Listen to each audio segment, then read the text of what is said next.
Sebelum Indonesia berhasil meraih kemerdekaan, ada banyak peristiwa penting terlebih dulu, yaitu kalahnya Jepang dari sekutu. Pada 6 Agustus 1945, kota Hiroshima, Jepang luluh lantak akibat bom atom yang dijatuhkan oleh Amerika Serikat. 3 hari berselang, pada 9 Agustus 1945, Amerika kembali menjatuhkan serangan bom atom di kota Nagasaki, Jepang. Hanya dalam waktu singkat, kedua bom atom ini berhasil menewaskan ratusan ribu orang di Hiroshima dan Nagasaki. Akibatnya, Jepang sudah kalah telak terpaksa menyerah kepada sekutu yang sekaligus menjadi penanda berakhirnya Perang Dunia Kedua. Jepang pun berusaha agar berita kekalahan mereka tidak terdengar oleh rakyat Indonesia. Akan tetapi, pada akhirnya golongan muda mengetahui berita kekalahan Jepang. Mereka segera mendesak Soekarno dan Hatta agar memproklamasikan kemerdekaan Indonesia. Soekarno enggan untuk langsung memproklamasikan kemerdekaan Indonesia, sebab ia memilih menunggu lebih dulu kesepakatan dari Panitia Persiapan Kemerdekaan Indonesia atau disebut PPKI. Para golongan muda yang tidak ingin Soekarno dan Hatta terintimidasi oleh Jepang memutuskan untuk menculik dua tokoh bangsa itu pada dini hari tanggal 16 Agustus 1945. Soekarno dan Muhammad Hatta diculik oleh golongan pemuda Rengas Dengklok, Karawang. Selama berada di sana, Soekarno dan Hatta terus didesak agar segera menyatakan kemerdekaan Indonesia. Pada akhirnya, Soekarno dan Hatta sepakat memproklamasikan kemerdekaan Indonesia selambat-lambatnya pada 17 Agustus 1945. Soekarno dan Hatta kemudian dibawa kembali ke Jakarta dan tiba pukul 2 waktu Indonesia bagian barat. Setibanya di Jakarta, mereka singgah di rumah Laksamana Muda Tadashi Maeda, Kepala Penghubung Angkatan Laut dan Angkatan Darat Tentara Kekaisaran Jepang. Di rumah Laksamana Maeda, Soekarno, Hatta, dan tokoh nasionalis lainnya menyusun naskah proklamasi. Para penyusun teks proklamasi adalah Soekarno-Hatta dan Ahmad Subarjo. Konsep teks proklamasi ditulis oleh Soekarno.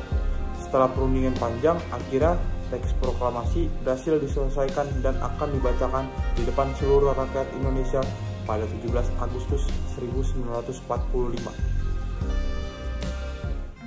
Hal-hal yang mengenai pemindahan kekuasaan dan lain-lain atas nama bangsa Indonesia, Soekarno, Hatta. Bandung Lautan Api. Dalam perjuangan kemerdekaan di Indonesia, ada banyak sekali peristiwa heroik yang menandakan adanya perlawanan sengit para pejuang bangsa terhadap penjajah di tengah keterbatasan yang ada. Salah satunya adalah peristiwa heroik yang terjadi di Bandung, Jawa Barat, yang dikenal dengan sebutan Bandung Lautan Api. Bandung Lautan Api adalah peristiwa di bumi hanguskannya kota Bandung yang berada di Provinsi Jawa Barat pada 23 Maret 1946. Hal ini terjadi karena mencegah tentara sekutu dan tentara Netherlands Indies Civil Administration atau NISA Belanda untuk dapat menggunakan kota Bandung sebagai markas strategi militer dalam Perang Kemerdekaan Indonesia. Pada awalnya, pasukan Inggris bagian dari Brigade Macdonald tiba di Bandung pada 12 Oktober 1945.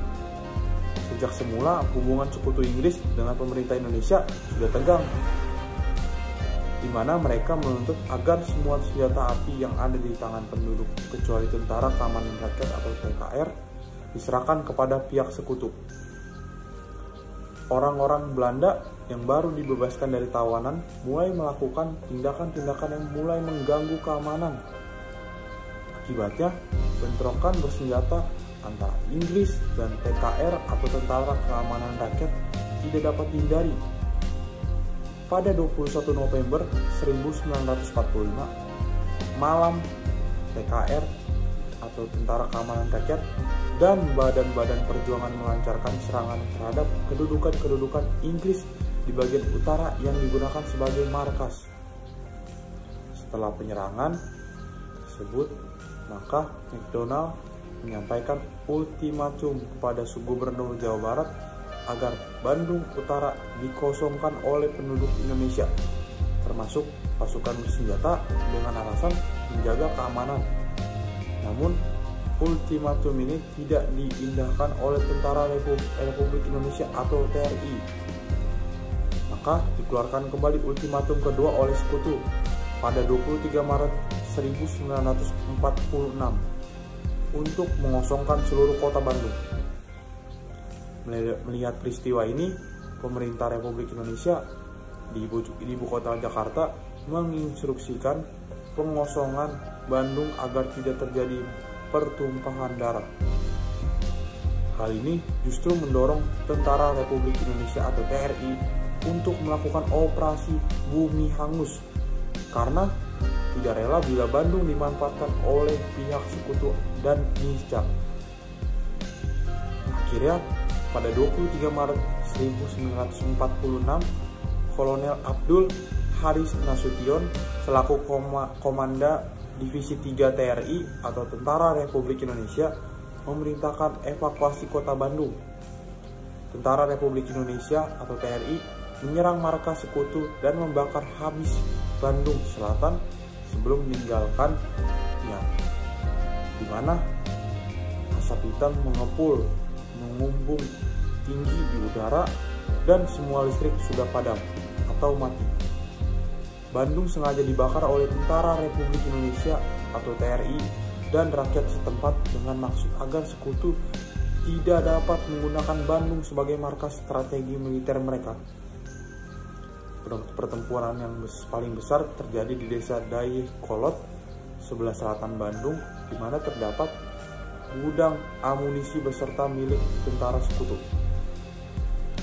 Gudang tersebut berhasil diledakkan menggunakan dinamit sehingga meledak dan terbakar kurang lebih pukul 24 atau pukul 12 malam. Bandung Selatan telah kosong dari penduduk dan TRI atau Tentara Republik Indonesia, tapi api masih membumbung membakar kota sehingga kota Bandung pun menjadi lautan api.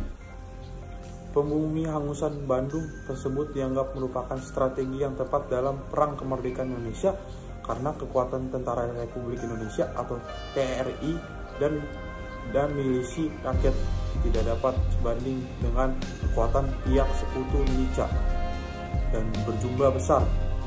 Peristiwa ini diabadikan oleh pemerintah dengan membangun monumen Bandung Lautan Api dan mengilhami Ismail Marzuki dalam lagunya yang berjudul Halo Halo Bandung.